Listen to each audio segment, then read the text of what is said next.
जमीन की कीमत इतनी बढ़ गई है, हालांकि किसान को कुछ नहीं मिल रहा है, लेकिन जमीन की कीमत इतनी बढ़ गई है, दलाल लोग इतने आ गए हैं, पैसे वाले पूंजीपति इतने पहुंच गए हैं कि वे औने पौने रेटों पर जमीन को खरीद रहे हैं, लेकिन किसान का कोई भला नहीं हो रहा है।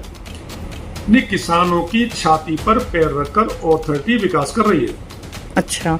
और सन 60 में चकबंदी हुई 65 में, तो जब जो आबादी थी उससे चौगुनी आबादी गांव में पड़ गई।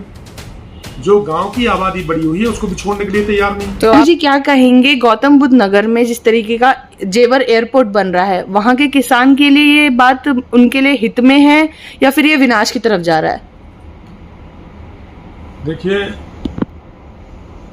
जेवर एयरपोर्ट के बनने से गौतम बुद्ध नगर में क्या, जितने भी ज़िले हैं, मेरठ हो, अलीगढ़ हो और बुलंदशहर हो, गाजियाबाद हो, तो सब में खुशहाली का माहौल है। ज़मीन की कीमत इतनी बढ़ गई है, हालांकि किसान को कुछ नहीं मिल रहा है, लेकिन ज़मीन की कीमत इतनी बढ़ गई है, दलाल लोग इतने आ गए हैं, पैसे वाले पूंजीपति इतने पहुंच गए हैं कि वे औने पौने रेटों पर जमीन को खरीद रहे हैं, लेकिन किसान का कोई भला नहीं हो रहा है।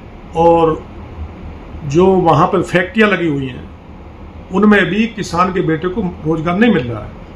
वो बाहर के लोग ही आके कर रहे हैं, वो लोकल लोगों को रखता ही नहीं है। तो विकास तो पूंजीपतियों का हो रहा है, किसानों का कोई विकास नहीं हो रहा है। अगर बात की जाए वहाँ के आपके विधायक की, उनके बारे में क्या कहेंगे? वो किसानों के संज्ञान को किस तरह से ले रहे हैं? देखिए, मैं आपको बता दूं कि अगर कोई भी किसानों की मदद हो रही है, वो किसानों को भर के मुख्यमंत्री तक ले जाना हो, मुख्यमंत्री जी से मुआवजा बढ़वाना हो, और आज भी 45-46 डिग्री पर माननीय विधायक ठाकुर धीरेन्द्र सिंह जी गांव-गांव घूमकर किसानों के हित की बात कर रहे हैं, किसानों को जागरूक कर रहे हैं। और अगर ठाकुर धीरेन्द्र सिंह विधायक ना होते तो ये जेवर क्षेत्र में जेवर एयरपोर्ट नहीं बनता, ये भी बता देना चाहता हूँ। किसानों ने जो विश्वास क्षेत्रीय विधायक ठाकुर धीरेन्द्र सिंह पे किया, और उसी के उसमें उन्होंने भी किसानों की मदद करने में कोई कसर नहीं छोड़ी। लेकिन सरकार में है, वो खुलकर विरोध नहीं कर पा रहे हैं, इसलिए किसान आज हमारा बर्बादी की तरफ पे जा रहा है। मैं भी किसान का बेटा हूँ, जेवर में मेरा गांव है, और अब मेरी भी गांव की ज़मीन जा रही है, और कम से कम भी वहाँ 12-14 गांव उठ चुके हैं। ये जो यमुना अथॉरिटी है, ये लूट मचा रखी है। 2780 रुपये मुआवजा किसान को दे रही है और लाखों में बेच रही है। तो किसान विनाश की तरफ है। सर, ये तो बहुत ज्यादा लगता है, भारी कहीं ना कहीं नुकसान उठा रहे हैं किसान। नहीं, किसानों की छाती पर पैर रखकर अथॉरिटी विकास कर रही है। अच्छा। और सन 60 में चकबंदी हुई 65 में, तो जब जो आबादी थी उससे चौगुनी आबादी गांव में पड़ गई है।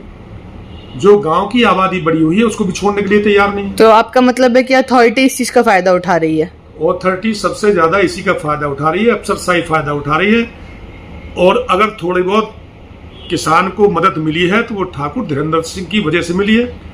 और आज भी वो अथक प्रयास कर रहे हैं कि मुआवजा चौगुना मिले किसान को, और अल्टरनेटिव प्लाट मिले।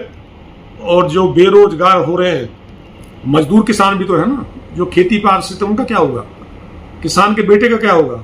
जमीन चली जाएगी, जो हमारी जमीन चली जाएगी तो कहाँ से खाएंगे, कहाँ रहेंगे? ना तो ऊंची ऊंची बिल्डिंग बन जाएंगी, गांव बर्बाद हो जाएंगे। तो ये हालत वहाँ किसान की है, इसीलिए रोज आंदोलन किसान कर रहे हैं, मर रहे हैं, कट रहे हैं, लेकिन अथॉरिटी कोई सुनने को तैयार नहीं है।